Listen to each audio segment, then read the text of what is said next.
Let me tell you about a weight loss client of mine who had struggled to lose weight for over 30 years, finally turned things around, and then almost lost it again before triumphing once more. I'm Dr. K, and I've run a weight loss clinic for women over 40 for over 14 years. And in this video, I'm going to show you what my client did to finally lose weight, the mistakes she made after doing so, and how to avoid it happening to you. My client, let's call her Jane, had been on, as she described it, every diet out there for the last 30 years. Some had worked for a short time, but because she'd never wanted to or been able to stick with the diets for very long, even when she lost weight, she would come off the diet, go back to normal eating, and gain back the weight. What's worse is that after turning 40, Jane found that diets weren't even working as well as they used to. And so at the age of 47, having been put on a diet for the first time, aged 14, by her mother, Jane decided wisely that it was time to do something completely different. That's when she came to see me. The solution was, instead of dieting, we would focus on changing her habits. Why? Because habits are the long-term solution. Once you make new behaviors a habit, you start doing all the right things in a way that's easy to stick with because it's a habit. It's also natural. There are no pills, injections, supplements needed. And it lasts for the rest of your life. Because as you know, habits can last for the rest of your life.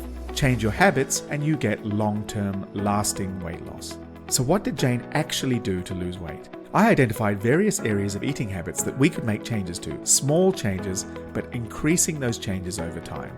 These areas included portion sizes, the timing of meals and snacks, emotional eating, social eating, that's restaurants and holidays away, and changing her mindset about food. This one's really important because you want to stop thinking of foods as good and bad, because when you think of a food as bad, it increases your cravings for it and makes it irresistible.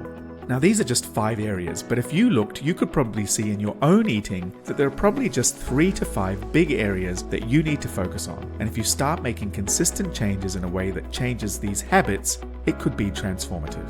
And with these changes, Jane lost 31 pounds, which is just over 2 stone or 14 kilos. What was the result of this in Jane's life? You can probably guess, but it was more energy, less back pain, a clearer mind because Jane wasn't obsessing over food decisions anymore. She felt more productive at work, probably because she had a clearer mind and more energy. Jane was reunited with much of her wardrobe that she hadn't been able to wear, and Jane actually felt happier overall. So life was good. But then, a couple of months later, it all started falling apart. Jane noticed that she'd lost hold of some of the habits that had felt so rock solid earlier. She started to feel out of control with her eating. She was snacking again and stress eating in the evenings. She felt more hungry. Her weight started creeping up. What had happened? Why the reversal? How could this be happening? It was down to the seemingly most trivial trigger.